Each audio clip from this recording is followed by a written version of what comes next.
Selamat datang di Agus Pajak, tempat Anda belajar pajak. Pada video ke-9 tentang Undang-Undang Pajak Penghasilan. Kali ini kita membahas jenis penghasilan berupa jasa manajemen, sewa, pembebasan utang, dan keuntungan selisih kurs. Sebelum melanjutkan jenis-jenis penghasilan yang disebutkan di Pasal 4 Undang-Undang Pajak Penghasilan, saya bahas dulu jasa manajemen. Jasa manajemen atau manajemen fee sering menjadi fokus pemeriksaan pajak jika wajib pajak sedang diperiksa. Biaya jasa manajemen dibebankan oleh perusahaan anak, seolah-olah terdapat aktivitas yang harus dibayar oleh anak perusahaan atau perusahaan afiliasi lain kepada perusahaan induk. Padahal yang namanya jasa harus ada aktivitas yang dilakukan. Kita membayar jasa ke orang lain karena orang lain melakukan kegiatan jasa yang diperlukan. Kita mulai dari Surat Edaran Direktur Jenderal Pajak Nomor 35, PJ, 2020. Jasa manajemen adalah pemberian jasa dengan ikut serta secara langsung dalam pelaksanaan atau pengelolaan manajemen. Jadi ciri khas jasa manajemen adalah manajemen lain ikut serta dalam pelaksanaan manajemen kita. Untuk memudahkan pembahasan, saya berikan contoh jasa manajemen. Tuan Agus mendirikan hotel di Bandung. Karena tidak memiliki pengalaman di bidang perhotelan, Tuan Agus bekerja sama dengan manajemen Ibis Hotel. Kesepakatan diperoleh bahwa 1. Tuan Agus bersedia membayar royalti penggunaan nama Ibis Hotel. 2. Manajemen Ibis akan mengendalikan hotel dan duduk dalam manajemen hotel milik Tuan Agus. 3. Tuan Agus bersedia membayar jasa manajemen.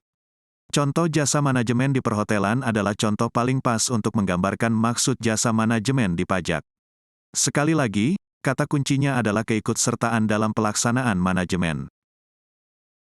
Contoh-contoh penghasilan Pasal 4, Ayat 1, huruf I, Undang-Undang Pajak Penghasilan. Sewa dan penghasilan lain sehubungan dengan penggunaan harta. Sewa di sini pada umumnya terkait dengan penggunaan harta berwujud. Kita bisa membedakan antara sewa dan royalti dari sisi harta yang disewa. Dalam pengertian sewa termasuk imbalan yang diterima atau diperoleh dengan nama dan dalam bentuk apapun sehubungan dengan penggunaan harta gerak atau harta tak gerak, misalnya sewa mobil, sewa kantor, sewa rumah, dan sewa gudang. Contoh-contoh penghasilan Pasal 4, Ayat 1, huruf J, Undang-Undang Pajak Penghasilan. Penerimaan berupa pembayaran berkala, misalnya, alimentasi, atau tunjangan seumur hidup yang dibayar secara berulang-ulang dalam waktu tertentu. Contoh istilah bagi hasil tetapi yang dimaksud adalah sewa ruangan. Sewa restoran di food court atau pusat makanan di mall biasanya berdasarkan bagi hasil. Misal, 5% dari penjualan restoran menjadi penghasilan pemilik mall. Biasanya ciri sistem bagi hasil seperti ini adanya pemusatan pembayaran. Dimanapun pesan makanannya, bayar di kasir yang sama. Atau pembayarannya menggunakan sistem yang sama. Contoh-contoh penghasilan Pasal 4, Ayat 1, huruf K, Undang-Undang Pajak Penghasilan. Keuntungan karena pembebasan utang, kecuali sampai dengan jumlah tertentu yang ditetapkan dengan peraturan pemerintah. Dengan peraturan pemerintah dapat ditetapkan bahwa pembebasan utang debitur kecil misalnya kredit usaha keluarga prasejahtera, KUKESRA, kredit usaha tani, KUT, kredit usaha rakyat, KUR, kredit untuk perumahan sangat sederhana, serta kredit kecil lainnya sampai dengan jumlah tertentu dikecualikan sebagai objek pajak. Contoh-contoh penghasilan Pasal 4, Ayat 1, huruf L, Undang-Undang Pajak Penghasilan.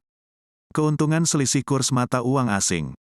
Keuntungan yang diperoleh karena fluktuasi kurs mata uang asing diakui berdasarkan sistem pembukuan yang dianut dan dilakukan secara taat asas sesuai dengan standar akuntansi keuangan yang berlaku di Indonesia. Kurs valuta asing salah satu pengecualian dari prinsip realisasi. Karena keuntungan maupun kerugian selisih kurs dapat diakui walaupun belum ada realisasi. Yang terpenting adalah konsistensi pengakuan kurs. Terima kasih sudah menonton video Agus Pajak. Agus Pajak adalah tempat belajar perpajakan, bahkan bagi pemula sekalipun dapat belajar perpajakan dengan mudah. Semoga Anda dapat memahami dengan mudah. Selain belajar melalui video, laman aguspajak.com juga menyediakan tulisan tentang perpajakan. Tulisan di laman aguspajak.com sudah banyak dikutip orang untuk beragam keperluan, seperti tugas dari dosen dan skripsi. Nantikan video selanjutnya. Sampai jumpa.